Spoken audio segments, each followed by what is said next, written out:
بسم اللہ الرحمن الرحیم۔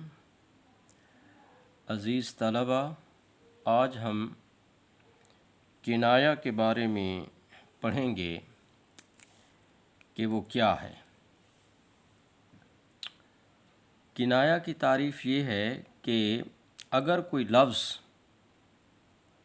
مجازی معنی میں اس طرح استعمال ہو کہ اس کے حقیقی معنی بھی مراد لیے جا سکتے ہوں، لیکن کہنے والے کا مقصد یہی ہو کہ مجازی معنی مراد لیے جائیں، تو اسے کنایہ کہتے ہیں۔ یعنی مراد یہ ہے کہ مجازی معنی مراد لیے جاتے ہیں، لیکن اگر کوئی شخص حقیقی معنی بھی مراد لے لے تو وہ معنی بھی درست ہوں، تو اسے کنایہ کہتے ہیں۔ کنایہ کے لفظی معنی خفیہ اشارہ کے ہیں، چنانچہ بولنے والا ایک لفظ بول کر اس کے مجازی معنی کی طرف اشارہ کر دیتا ہے۔ مثلاً سفید پوش کہتے ہیں کہ فلاں آدمی سفید پوش ہے۔ سفید پوش کے اصلی معنی اجلا اور ستھرا لباس پہننے والے کے ہیں، مگر بول چال میں یہ لفظ ایسے شخص کے لیے آتا ہے جو غریب مگر غیرت مند ہو اور اپنی غربت چھپانے کے لیے اجلے کپڑے پہنتا ہو۔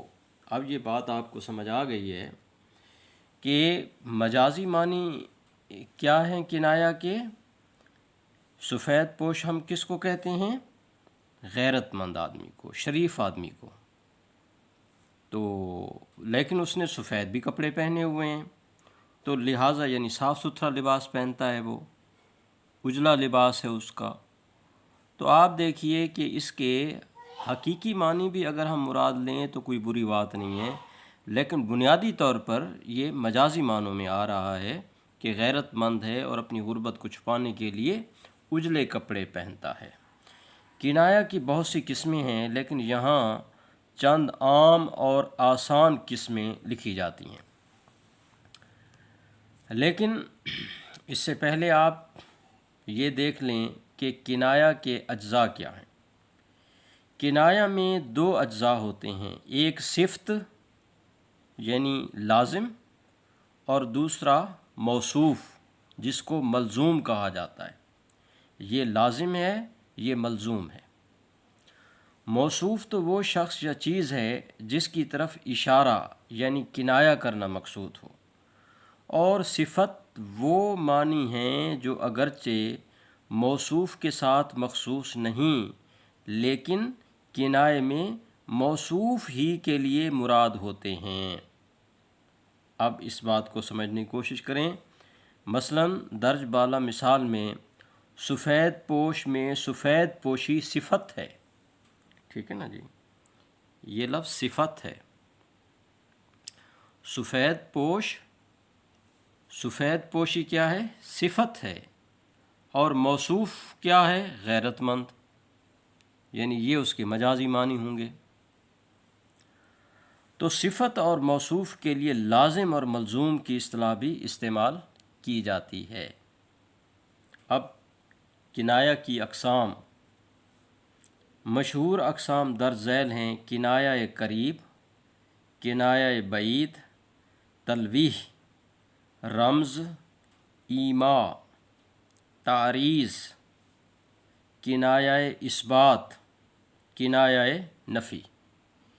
یہ 8 جو ہیں ہمارے پاس یعنی کنایہ کی قسمیں ہیں۔ اب ہم یکے بعد دیگرے ان کو پڑھتے ہیں۔ پہلی قسم جو ہے ہماری وہ ہے کنایہ قریب۔ اب کنایہ قریب کی دو صورتیں ہیں۔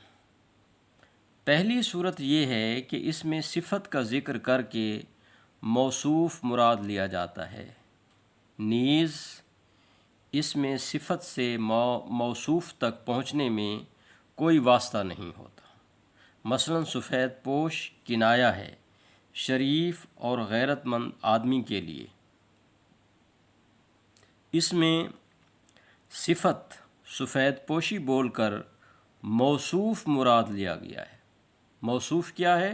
شریف اور غیرت مند آدمی۔ اسی طرح آتش سیال، بہنے والی آگ، بول کر شراب مراد لی جاتی ہے، ٹھیک ہے نا جی۔ اسی طرح آب آتشیں، یعنی وہی جو اوپر آپ نے پڑھا ہے کہ جلتا ہوا پانی آگ کی طرح، وہ بھی شراب کے لیے کنایا ہے۔ تو یہ جو ہے یہ پہلی صورت ہے، یعنی صفت کا ذکر کر دیا جاتا ہے۔ اب جیسے شراب کی یہ صفت ہے آب آتشیں، یا شراب کی قسم ہے، یہ اس کی صفت ہے آتش سیال۔ اسی طرح آپ یہ دیکھیے کہ سفید پوشی، غیرت مند اور شریف آدمی جو ہے اس کی صفت ہے سفید پوشی۔ تو آپ دیکھیے کہ صفت کا ذکر کر کے موصوف مراد لیا ہے ہم نے، اور صفت سے موصوف تک پہنچنے میں کوئی واسطہ بھی نہیں ہے، یعنی کوئی الجھاؤ نہیں ہے، کوئی تردد نہیں کرنا پڑتا ہمیں۔ اب یہ شعر دیکھیے، ناصحہ سوچ لے جل جائے نہ خب سے باطن، دیکھ یہ آتش سیال ہے پانی تو نہیں۔ تو آپ دیکھیے کہ یہاں آتش سیال کنایہ ہے شراب کے لیے۔ یہ پہلی اس کی قسم تھی کنایہ قریب کی۔ اب دوسری جو صورت ہے وہ ہمارے سامنے ہے۔ دوسری صورت یہ ہے کہ اس میں صفت کا ذکر کر کے موصوف مراد نہیں لیا جاتا، بلکہ اس کے ذریعے محض موصوف کی کسی خاص صفت کا اظہار مقصود ہوتا ہے۔ پہلی قسم میں آپ نے دیکھا تھا کہ ہم نے صفت کا ذکر کر کے موصوف مراد لیا تھا، لیکن دوسری صورت میں یہ ہے کہ صفت کا ذکر کرتے ہیں، موصوف مراد نہیں لیتے، بلکہ موصوف کی خاص صفت کو ہم ظاہر کرتے ہیں۔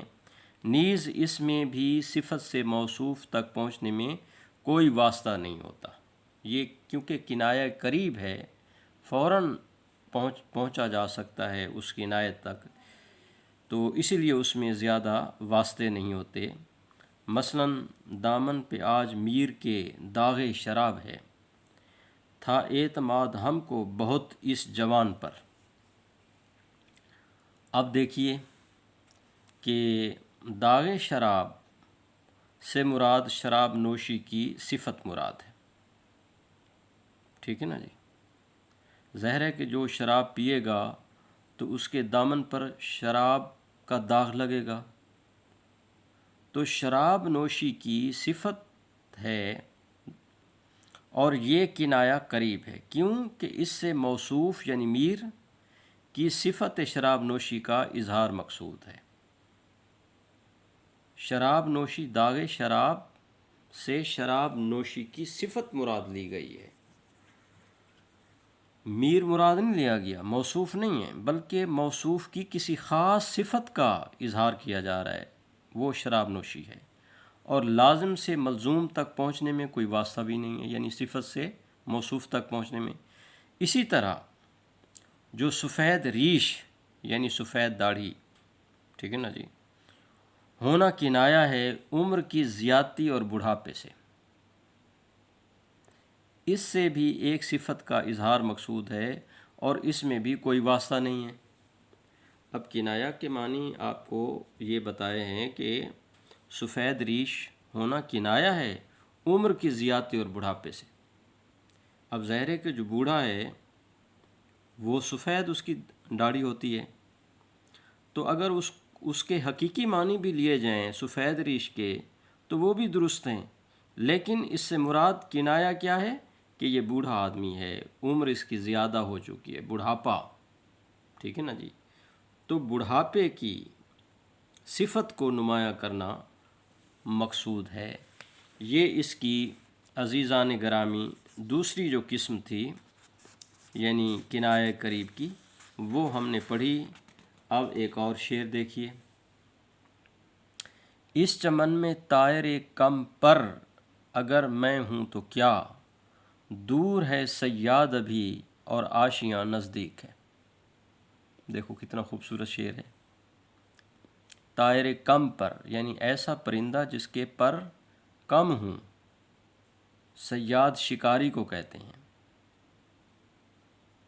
کہ شاعر یہ پرندہ اب یہ کہہ رہا ہے کہ اس باغ میں اگر میں کم پروں والا پرندہ ہوں تو کیا ہوا، اس لیے کہ میرا آشیاں نزدیک ہے اور میں جلدی جلدی اپنے آشیاں میں گھونسلے میں چلا جاؤں گا، اور صیاد شکاری جو ہے ابھی دور ہے، اس کو پہنچنے میں دیر ہوگی اور میں فوراً اپنی عافیت گاہ یعنی آشیانہ میں پہنچ جاؤں گا۔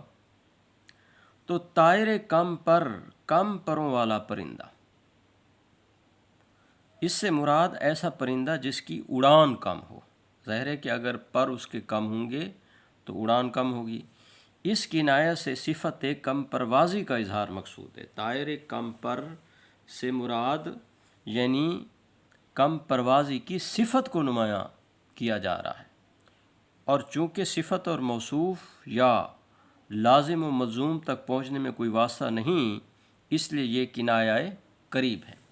کنایہ قریب میں صفت سے موصوف تک یا لازم سے ملزوم تک پہنچنے میں کچھ واسطے یا کچھ اور یعنی سوچ بچار کرنے کے مراحل کوئی اتنا زیادہ نہیں ہوتے، فوراً پتہ چل جاتا ہے، اس کی صفت نمایاں ہو جاتی ہے۔ اب کنایہ بعید دوسری قسم ہے۔ کنایہ بعید کی بھی دو صورتیں ہیں۔ نمبر ایک، پہلی صورت یہ ہے کہ اس میں بہت سی صفات ایک موصوف کے لیے مخصوص کر دی جاتی ہیں، یعنی موصوف ایک ہے جس کی صفت بیان کی جا رہی ہے، لیکن اس کی صفات بہت زیادہ اس کے ساتھ ہم مخصوص کر دیتے ہیں۔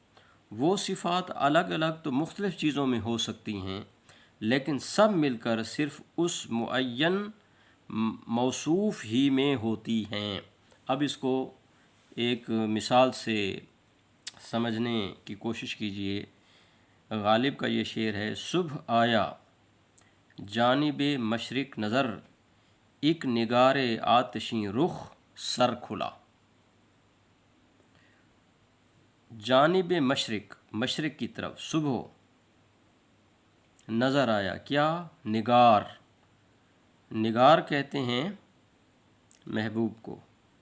نگار آتشیں رخ یعنی جس کا رخ، چہرہ جو ہے وہ آگ کی طرح سرخ ہو، ٹھیک ہے نا جی۔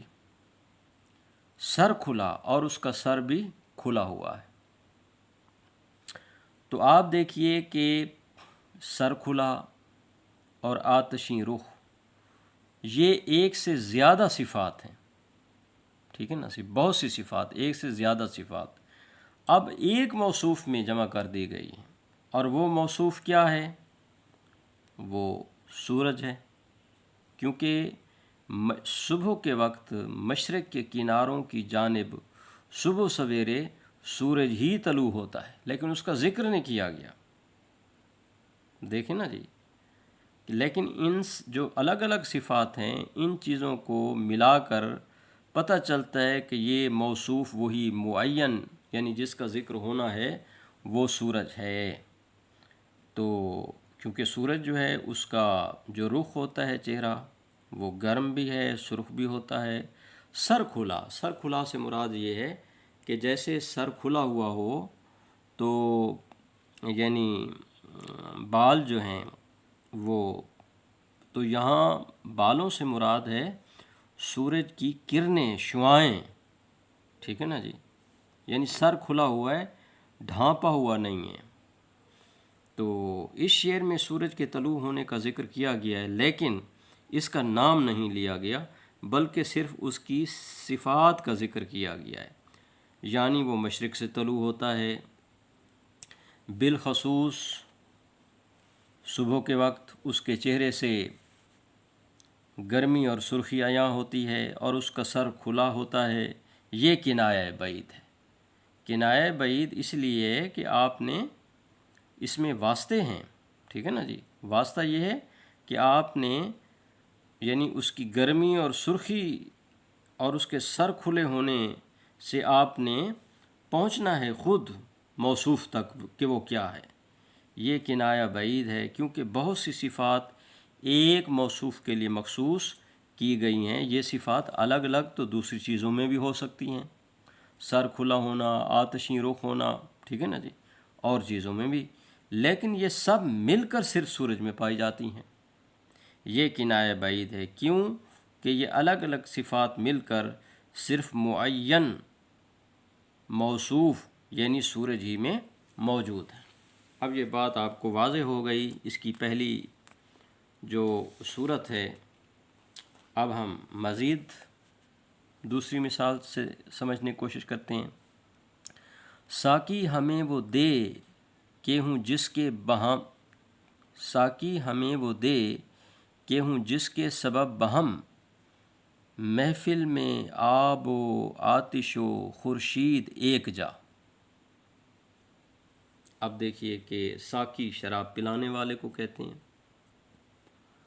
اب آپ دیکھیے کہ یہاں ساقی سے شراب مانگی جا رہی ہے، مگر شراب کا کہیں نام نہیں آیا، البتہ اس کی متعدد یعنی ایک سے زیادہ صفات بول کر شراب کے لیے کنایہ کیا گیا ہے۔ اب وہ کون کون سی ہیں؟ یعنی وہ ایک ایسی چیز ہے جو پانی کی طرح بہنے والی ہے، آب۔ اس کے بعد آتش کا ذکر کیا گیا، یعنی آگ کی طرح گرمی پہنچانے والی ہے، اور خورشید یعنی سورج کی طرح چمکنے والی ہے، ٹھیک ہے نا جی۔ تو اب آپ یہ دیکھیے کہ شراب کا نام نہیں لیا گیا، لیکن شراب کی جو خصوصیات ہیں، جو اس کی صفات ہیں ایک سے زائد، ان سب کو یکجا کر دیا گیا ہے ایک یعنی موصوف میں، تو وہ ہمارے سامنے آ جاتا ہے، کیونکہ ساقی کا ذکر بھی ہے، محفل کا ذکر بھی ہے، تو پھر وہ مانگ رہا ہے کہ ہمیں وہ دے، تو اس سے ہمارا جو ذہن ہے وہ اپنا شراب کی طرف چلا جاتا ہے، اور اس طرح یہ یعنی کنایہ بعید کی پہلی شکل ہمارے سامنے آ جاتی ہے، کیونکہ اس میں جو ہے یعنی بہت سی صفات کو ایک معین موصوف میں جمع کر دیا گیا ہے۔ دوسرا ہے جناب کنایہ بعید، دوسری اس کی صورت۔ کنایہ بعید کی دوسری صورت یہ ہے کہ موصوف کی کسی صفت کا اظہار مقصود ہوتا ہے، اور صفت سے موصوف تک پہنچنے میں بہت سے واسطے ہوتے ہیں۔ اب یہ دیکھیے اس میں واسطے زیادہ ہیں صفت سے موصوف تک آنے میں۔ مقصد کیا ہے؟ کہ موصوف کی کسی صفت کا اظہار کیا جائے۔ اب شعر دیکھیے، وہ اس کا خوان نعم ہے کہ جس کے مطبخ میں صدا کھڑکنے کی ہے دیگ کے صدائے عام۔ خوان نعم یعنی دسترخوان نعمتوں والا، یعنی ایسا دسترخوان جس پر انواع و اقسام کے کھانے رکھے جاتے ہوں۔ مطبخ باورچی خانہ، صدا آواز کو کہتے ہیں، ٹھیک ہے نا جی۔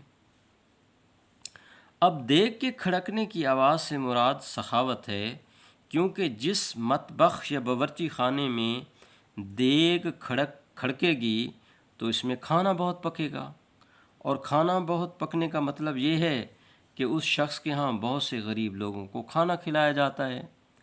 دیگ کے کھڑکنے کی صدا کنایہ ہے فیاضی کے لیے۔ اب یہ دیکھیے نا، یعنی اس سے ممدوح کی صفت فیاضی کا اظہار مقصود ہوتا ہے، اور صفت سے موصوف تک، لازم سے ملزوم تک پہنچنے میں بہت سے واسطے ہیں۔ کون سے واسطے ہیں؟ مثلاً یعنی دیگ کا نہ کھڑکنا، ٹھیک ہے نا جی، پھر اس میں کھانا نہ پکنا، اور پھر غریب لوگوں کو نہ کھلانا، یہ اب واسطے ہیں۔ تو ظاہر ہے کہ اگر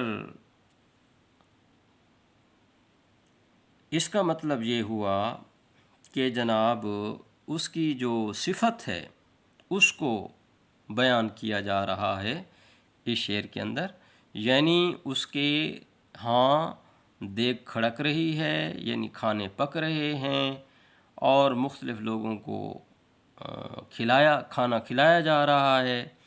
مطبخ اس کے باورچی خانے میں مختلف قسم کے انواع و اقسام کے کھانے پک رہے ہیں۔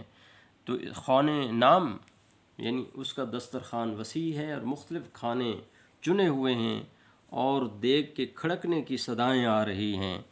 تو آپ اس سے اندازہ لگا لیں کہ ایک ایسے شخص کی تعریف ہو رہی ہے جس کی صفت کیا ہے؟ سخاوت۔ ٹھیک ہے جی۔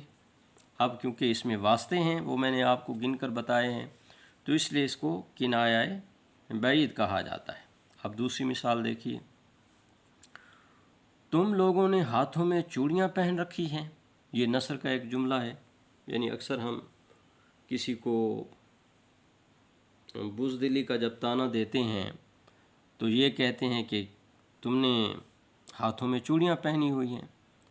اب چونکہ چوڑیاں پہننا عورتوں کے لیے مخصوص ہے، ٹھیک ہے، اب عورتیں گھروں میں رہتی ہیں اور مشقت کے کام نہیں کر سکتی، زیادہ محنت مشقت۔ دوسری بات یہ ہے کہ طبی یعنی جسمانی کمزوری کی وجہ سے ان کے اندر جرت اور دلیری کی بھی کمی ہوتی ہے۔ اسی لیے اب یہ اتنے واسطوں سے یہاں بزدلی کے لیے کنایا کیا گیا ہے، ٹھیک ہے نا جی، اور اس میں طنز بھی موجود ہے۔ تو بہت سے واسطے ہیں لوگوں کو چوڑیاں پہنانا، اس میں چوڑیاں پہن رکھی ہیں، تم لوگوں نے ہاتھوں میں چوڑیاں پہن رکھی ہیں۔ تو چوڑیاں پہننا جو ہے یہ بزدلی کی علامت، یعنی مردوں کے حوالے سے، عورت کا تو زیور ہے، لیکن جب مردوں کے حوالے سے یہ بات ہوگی، طنزاً ان کو کہا جائے گا، تو اس سے مراد جرت اور دلیری کی کمی مراد ہوگی۔ لیجئے عزیزان گرامی، آج اتنا ہی، نیکسٹ ہم پھر اس کے اور اقسام کو پڑھیں گے۔